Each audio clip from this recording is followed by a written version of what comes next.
A Laventille community leader has been killed. TTT News understands that car salesman Anthon Bombay Boney of John Laventille was killed shortly before noon today, Wednesday. Police detained Burkie for questioning last year in connection with investigations into the murder of 5 Orangefield fishermen. He was later released. That same year, he was interrogated by police who found him in possession of $100,000 in cash. In that instance, he was also released. Burke was among 6 people arrested in his gambling den back in June in breach of COVID-19 regulations. During the 2011 state of emergency, Burke was charged with being a gang leader, but lack of evidence meant the charges didn't stick. And Marvin gave me encouragement to let me know I could do something. I'm on a big national team now. Yeah, big ball at time, big time ball at nowhere. Straight from crowd. A heavy police presence remains in Sea Lots this evening in the wake of the killing of reputed gang member Akini Dole Adams. Reports are that Dole and another man known as Bulls were shot by members of the interagency task force this afternoon during a police exercise in the area. In this gripping episode of Trinidad Gangsters Part 2, we delve into the lives of some of Trinidad's most notorious figures, from the streets of Laventille and Sea Lots to the perilous waters off the coast. These men left indelible marks on their communities, both feared and revered in equal measure. We explore the rise and fall of gang leaders like Anthon Bombay Boney, Dexter Pull Skin Joseph, Cedric Burkie Burke, Akini Dole Adams, and Merlin Cudjoe Allamby. Their stories are filled with power, violence, loyalty, and betrayal, painting a complex picture of the underworld in Trinidad. A Laventille community leader has been killed. TTT News understands that car salesman Anthon Bombay Boney of John Laventille was killed shortly before noon today, Wednesday. The 38-year-old, who was once accused of being a gang leader. In response to the death of community leader and car salesman Anthon Bombay Boney, a meeting with Laventille community leaders was held. I am calling on all individuals to maintain peace and order as it would have prevailed for the last year and a half. As my brother on the left would have said earlier, this Muslim city, Rasta city war, 13 years old. We dive into the murder of an alleged gang leader that has sent shockwaves through the streets of Coroni. The victim has been identified as 38-year-old Anthon Bombay Boney, a well-known figure from Africa Road, John Laventille. It all unfolded on Wednesday morning around 11:10 am. Boney was driving north along the Uriah Butler Highway with a 63-year-old woman from Big Yard, Caronage, as his passenger. As they passed the Coroni flyover, Boney brought his vehicle to a stop. That's when things took a deadly turn. According to the Trinidad and Tobago Police Service, a dark-colored SUV pulled up beside Boney's car. A man, dressed in black and wearing a face mask, stepped out and approached him. The driver of the SUV asked Boney if he was the owner of the vehicle, and moments later, the air was shattered by the sound of gunfire. Boney's car careened off the road, plunging into a ditch before coming to a halt. The shooter quickly fled the scene in the SUV. In the aftermath, Boney was rushed to the MT, Hope Medical Complex, but tragically, he was pronounced dead 11:50 am. Remarkably, the woman in the car with him escaped without injury. Boney's name was no stranger to the authorities. Back in 2019, he was one of 33 people arrested during a high-profile red alert operation by the Trinidad and Tobago Police Service. But perhaps most infamously, in 2011, he was detained in connection with an alleged plot to assassinate then Prime Minister Kamala Persad-Bissessar. Although Boney later sued the state and won, a High Court judge ruled his 5-day detention was unlawful, and his initial claim for $500,000 in damages was slashed to just $70,000. In crime news, another bloody night has plagued the Port of Spain division with 3 murders and a spate of shootings in the Laventille area. Reports are that in St. Barb's around 9:30 on Wednesday evening, Dexter Pull Skin Joseph, an alleged leader of the St. Barb's arm of Rasta City Gang, was killed. Another man identified as Joel Moore or Thinners was also shot. Unconfirmed reports said that he died as well. We turn our attention to the deadly violence that erupted in Laventille. where 2 men were gunned down in what appears to be a targeted attack. Among the dead is a figure of significant notoriety in the area, 31-year-old Dexter Joseph, better known as Pull Skin, who was reputedly the leader of the St. Bob's branch of the Rasta City gang. The shooting took place around 8:30 p.m. on Wednesday night. Joseph, along with 34-year-old Joel Moore of Red Hill, Morvant, and 25-year-old Jermaine King of Laventille Road, were gathered with others at Blundell Alley in Laventille when a vehicle suddenly drove by. Without warning, a passenger in the car opened fire on the group. The aftermath was chaotic. Joseph and Moore succumbed to their injuries, both pronounced dead at the hospital. Jermaine King was more fortunate, surviving the attack with a gunshot wound to the buttocks. He was rushed to the hospital and is currently recovering. This shooting marks yet another tragic chapter in the ongoing violence that has plagued Laventille, a community that has seen more than its share of bloodshed. And Marvin give me encouragement. Let me know I can do something. I'm on a big national team now. Yeah, big ball that time, big time ball that way. Straight from the ghetto, straight from crab. Enough things are gone. That's why I was spouting to the same live. So when the big star out there, you know, I'm a spout Marvin already, you know. If my game I beat me, so I beat him already too, you know. Yeah, fuck that. Can you reach there too then? Hello the world. Don't know. For real, man. Yeah. Love, man. Don't know. We roll them at cure now. We were showing the moves. Don't know. We were showing, yeah, we were showing cure the move here now. I could Trini ball. Out of ball. Yeah, understand. But that's a kick a ball with cure. This is a small application for my brother. When I go on to work, I am the court. The first thing I cook was red bean. When it's hot, I cook cold water, it gets stiff. Don't care what about it, it stays stiff. Yes, sir. And they come with stiff red bean to eat. Then they taught me the right way. I pick it up and I make a mistake from that way. You just don't see cap connection. Yeah. Food outlet. Yeah. We take a deep dive into the life and mysterious death of Merlin Cudjoe Allamby, a man who was both feared and revered on Laventille Road, San Juan. Known as a modern-day Robin Hood, Allamby was more than just a figure in the shadows. He was a football team owner, a dancehall promoter, and a man who commanded respect and loyalty from those around him. Merlin Allamby was the proud owner of the Crab Connection football team, a squad that once competed fiercely in the Super League. Under his leadership, the team wasn't just a group of players, it was a family. Allamby brought a sense of unity and respect to his players, and they in turn looked up to him as the boss. But Allamby's influence extended far beyond the football field. He was a well-known dancehall promoter who brought top Jamaican reggae artists to Trinidad, with sold-out concerts that cemented his status as a key figure in the entertainment scene.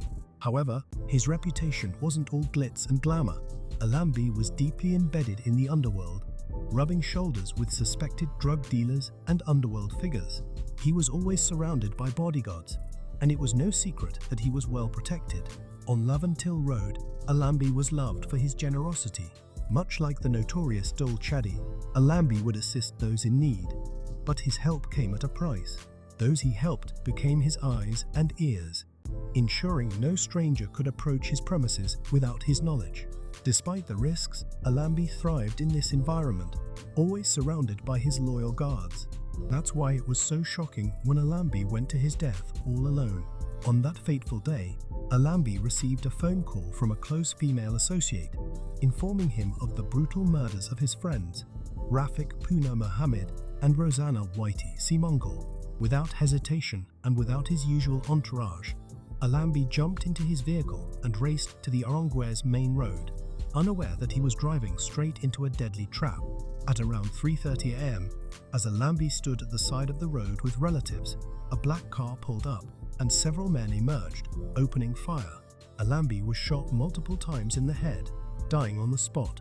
Witnesses described the murder as a clever execution, noting that Allamby even tried to protect others from the hail of bullets in his final moments. The aftermath of Allamby's death left the community in shock. A man once untouchable had been taken down in cold blood, leaving behind a legacy of both respect and fear. His football team, Crab Connection, disintegrated, and his once close-knit group of players scattered to other teams. Despite the brutal nature of the crime, police have yet to solve Allamby's murder. The investigation pointed to a setup over a drug deal gone wrong, but no one has been held accountable. The streets of San Juan mourn the loss of their Robin Hood, but his story remains shrouded in mystery and unanswered questions. As we reflect on the life and death of Merlin Cudjoe Allamby, we're reminded of the complex lives led by those who walk the line between community hero and feared criminal. 1 year later, the echoes of his life still resonate in the streets of San Juan, and the search for justice continues. The Honourable Minister didn't even know I was there, and she hadn't invited me there. It's just really more like excitement than anything, just glad that she was reinstated and so forth, and she was vindicated. That's what it was about. We didn't even have an idea that this would lead to all this craziness. Otherwise, I would not even go there if I knew it was all this craziness. When you see the headline, alleged gang leader attached to your name, and you say what to that? Well, I say alleged is a word that you use plenty when you want to keep yourself safe from lawsuits. That's the word to use, because then if you know something, you shouldn't say alleged, you should say, I so and so say he is, Cedric Burke is, what things. Mr. Burke said he has a security company and a construction company, which has led to his success, inclusive of the pool he says the community shares. I personally haven't got a favor from Marlin McDonald or anybody. My company tender for a job, we get some, we don't get some. I don't see what is the problem.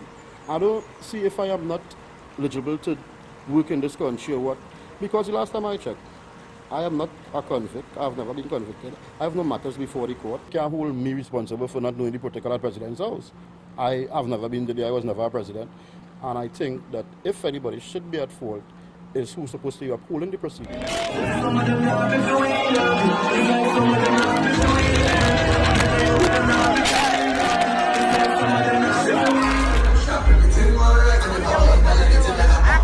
Cedric Burke, more prominently known as Burkie, lived the life, intelligence sources say, of a gang leader. But the self-proclaimed activist in the Sea Lots community did not die by the lifestyle he lived. His close friend and ally, former MP Marlin McDonald, confirmed he died of COVID-19. He will be sorely missed. Sorry, I send condolences out to his family. Burkie reportedly visited the West Shore Medical Hospital and was later hospitalized at Vancouver Hospital, where he passed away. But the sudden news of his passing created doubt in the minds of relatives. Burke's son felt there was more to his father's death.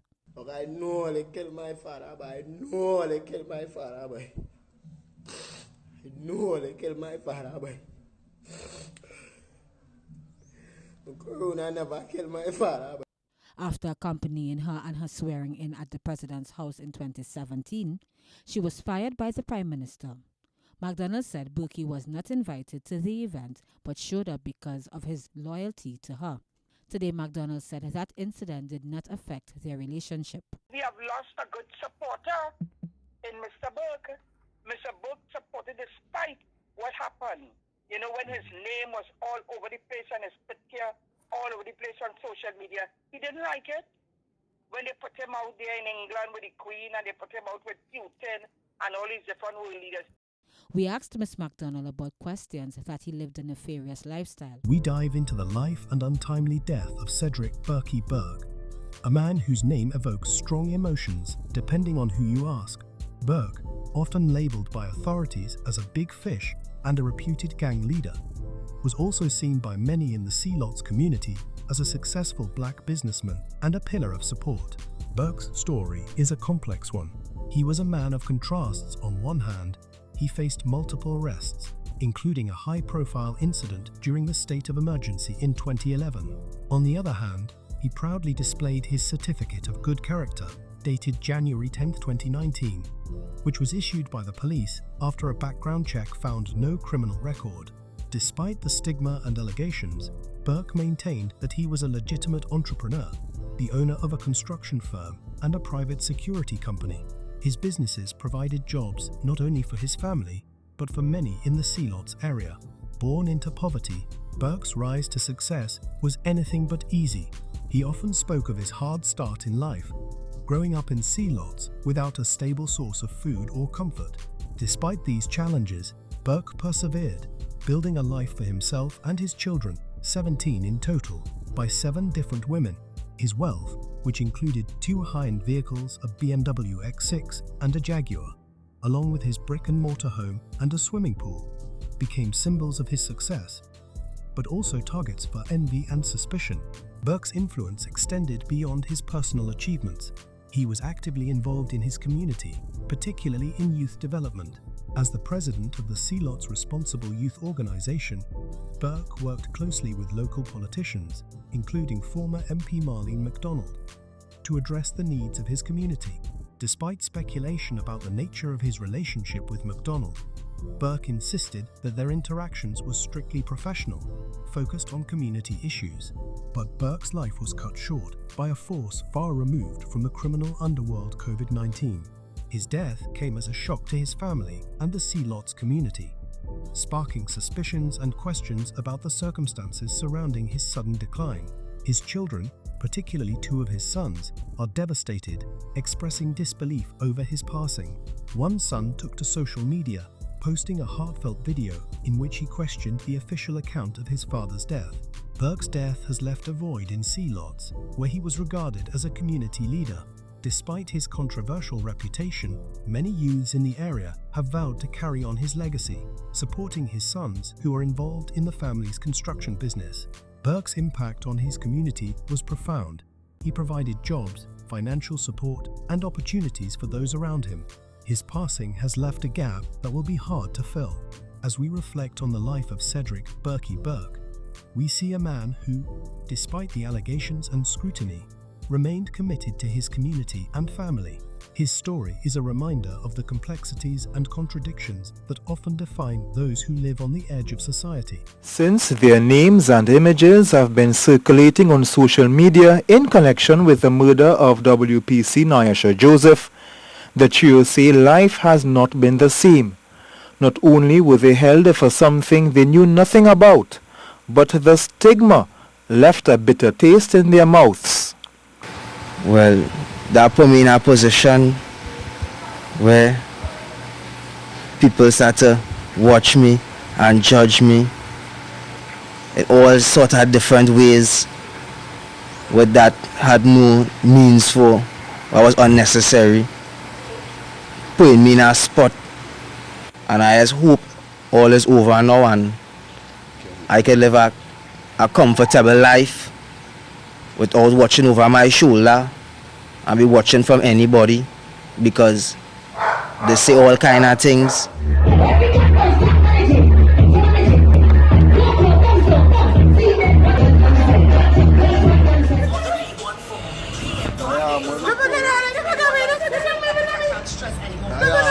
Brian, where's up? I'm Danny. A heavy police presence remains in Sea Lots this evening in the wake of the killing of reputed gang member Akini Dole Adams. Reports are that Dole and another man known as Bulls were shot by members of the interagency task force this afternoon during a police exercise in the area. Following the incident, Sea Lots residents blocked the roadway. We're taking a closer look at a dramatic and deadly confrontation that unfolded in Sea Lots, Trinidad, where a reputed gang lord met his end in a police operation that has sparked outrage and protests in the community. Akini Dole Adams, a name well known on the streets of Port of Spain, was shot dead by police during what has been described as a shootout on Thursday. The Special Operations Response Unit, or SORT, was involved in the operation that led to Adams' death inside a house in Sea Lots. Another man, known only by the nickname Bulls, was also shot during the incident. The aftermath of the killings has sent shockwaves through the Sea Lots community. Residents, furious at the loss of Adams, took to the streets, setting fire to debris and blocking roads in protest. Cries of "Aliu wicked, Aliu bad, but God do sleep" echoed as women confronted heavily armed and masked officers on the scene. The tension was palpable as Commissioner of Police Gary Griffith arrived, leading his officers and issuing stern warnings to protesters that any interference with the ongoing operation would lead to arrests. But who was Akini Adams to the police? He was one of Port of Spain's most notorious criminals, suspected of being involved in the 2017 murder of WPC Cudjoe Joseph. Though he was never charged, despite his reputation, Adams maintained that he was just a fisherman, even after purchasing a luxury Range Rover that raised more than a few eyebrows. Adams had only been released from custody on Monday after being detained alongside another well-known figure, Cedric Burkie, at Production Avenue, Sea Lots. Both men were questioned at the St. Joseph SID, but were released without charge. The circumstances surrounding Adams' death are part of a larger, troubling narrative. The story of a Trinidadian fisherman, Andrew Volman, who was forced overboard at gunpoint by armed attackers, has drawn attention to the increasing violence on Trinidad's coasts. Volman's body was later found washed ashore at Laventille. As we look back on the life and death of Akini Dole Adams, we're reminded of the complex and often dangerous world that exists beneath the surface of Trinidad's vibrant communities. From the streets of Sea Lots to the perilous waters off the coast, the challenges faced by both law enforcement and civilians are daunting. But one thing is clear: the story of Akini Adams is far from over, and the struggle for safety and justice in Trinidad continues. As we conclude this deep dive into the lives of Trinidad's gangsters, we're left with a stark reminder of the thin line between respect and fear, power and vulnerability. The stories of Boney, Joseph, Burke, Adams, and Allamby are not just tales of crime, but also reflections of the communities they emerged from and influenced. Their legacies, marked by both generosity and violence, continue to echo through the streets and homes of Trinidad. The struggle for safety, justice, and peace in these communities remains ongoing, and the impact of these individuals will be felt for years to come. Stay tuned as we continue to unravel the untold stories from the heart of Trinidad's underworld.